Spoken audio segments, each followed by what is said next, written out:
भाई और बहनों, मैं अजय मिश्रा श्रीनारायण सिंह संस्कृत विद्या मंदिर गोविंदगंज से बोल रहा हूँ। जैसा कि लॉकडाउन चल रहा है और आप लोग घर पे बैठे बैठे बोर हो रहे हैं, इसीलिए प्रशासन द्वारा जैसा कि आदेश हुआ है कि ऑनलाइन क्लासेस का, वैसे तो हम आप सबको व्हाट्सएप के माध्यम से काफ़ी समय से ही टीचिंग मटेरियल पहुंचा रहे हैं। आज जैसे कि पूरे विश्व में ये जो महामारी फैली हुई है,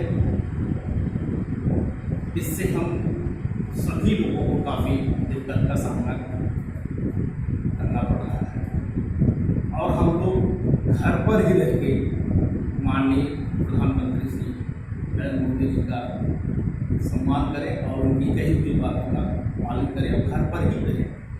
इसीलिए मैं आपका आचार्य अजय मिश्र आपको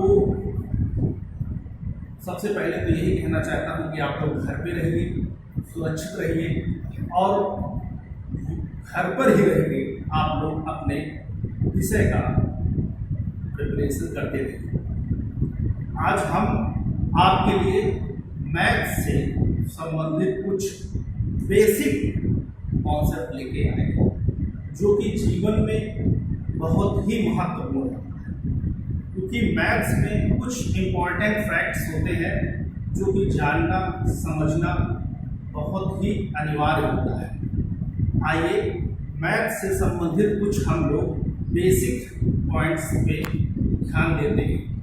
तो जैसा कि आप को हम बताना चाहेंगे, कुछ मैथ्स के फैक्ट है जिसको हमने इम्पोर्टेंट फैक्ट्स के नाम दिए हैं, जिसको हम इसमें से ये अक्सर हम लोग मैथ्स पढ़ते समय सबसे बड़ी गलती करते हैं कि कुछ बेसिक चीज़ें हम लोग ध्यान नहीं देते हैं। जैसा कि सबसे पहले है, इसको हमने इम्पोर्टेंट फैक्ट्स नाम दिया है। पहला फैक्ट ये कहता है, किसी संख्या में शून्य का गुणा किया जाए। आप लोग बहुत ध्यान से सुनिएगा।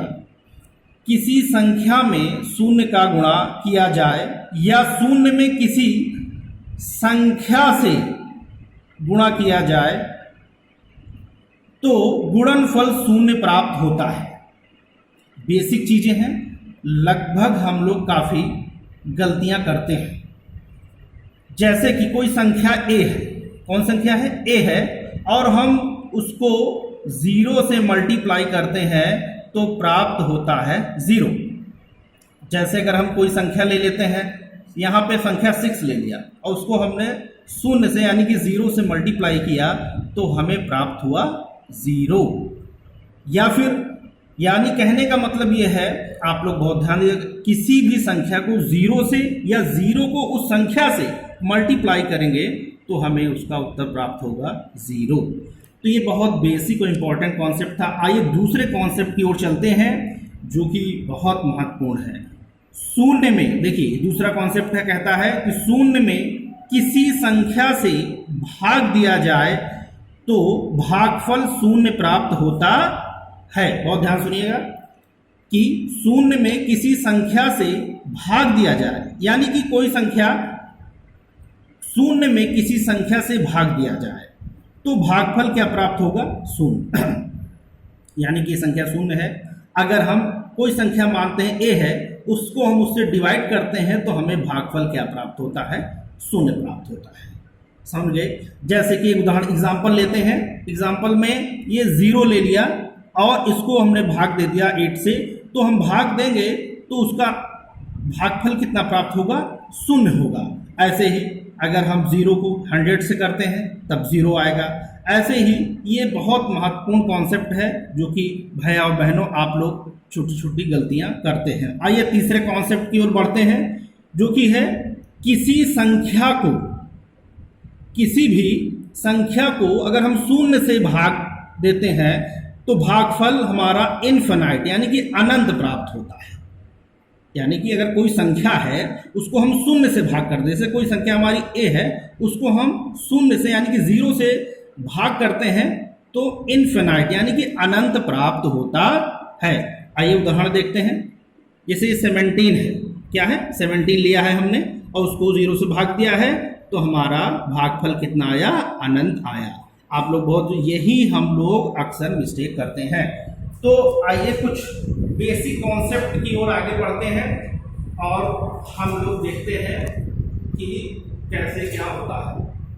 2-4 पॉइंट्स और हैं, आइए बस आपको देखते हैं, बताते हैं कुछ कॉन्सेप्ट की ओर कि जैसे कॉन्सेप्ट हमारा 4 कहता है, कॉन्सेप्ट हमारा 4 कहता है कि किसी संख्या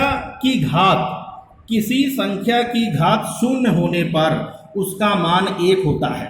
यानी कि अगर हम कोई संख्या ले लें और उसका जो पावर यानी घात, जिसको हिंदी में हम घात कहते हैं, इंग्लिश में पावर कहते हैं, तो उसका जो मान होता है, उसकी जो वैल्यू होती है वो 1 होती है। ऐसे ही एग्जाम्पल में हम लोग आते हैं और अगर हमने कोई संख्या जैसे सपोज दैट 18 ले लिया है, उसकी पावर कितना है 0 है, तो उसका मान कितना होगा 1 होगा। ऐसे ही 6 ले लिया, कोई भी संख्या हम ले सकते हैं, लेकिन जिसकी पावर 0 रहेगी उसका मान 1 आएगा। आप लोग उसको बात समझ रखिएगा। और अगला कॉन्सेप्ट है किसी संख्या को, कोई संख्या है अगर हम उसको स्वयं से भाग देते हैं तो हमारा भागफल 1 प्राप्त होता है। सपोज दैट के लिए कोई भी अगर संख्या हम ले लेते हैं, 18 ले लेते हैं, 18 या कोई भी संख्या ले लेते हैं, तो अगर हम काटेंगे तो 18 बन जाए 18 बन जाए, यानी कि हमारा भागफल कितना प्राप्त होता है, 1 प्राप्त होता है।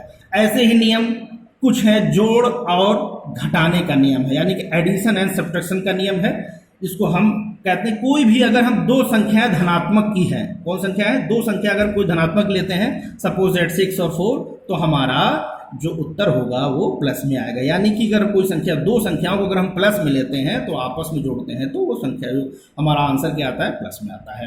ऐसे ही अगर हम आगे अगर बात करते हैं, अगर एक संख्या हमने धनात्मक ले ली, एक संख्या हमने किसकी ले ली, धनात्मक की, और ऋणात्मक संख्याओं का सदैव आपस में क्या होती, घट जाती है। यानी कि एक संख्या अगर हम प्लस में है, एक माइनस की है, तो प्लस माइनस क्या होगा, माइनस होगा। लेकिन आप लोग यहीं पर ध्यान दीजिएगा कि जो चिन्ह होता है, साइन होता है, वो संख्या के ऊपर डिपेंड करता है कि जो संख्या हमारी बड़ी होगी वही चिन्ह यहाँ पर लगता है।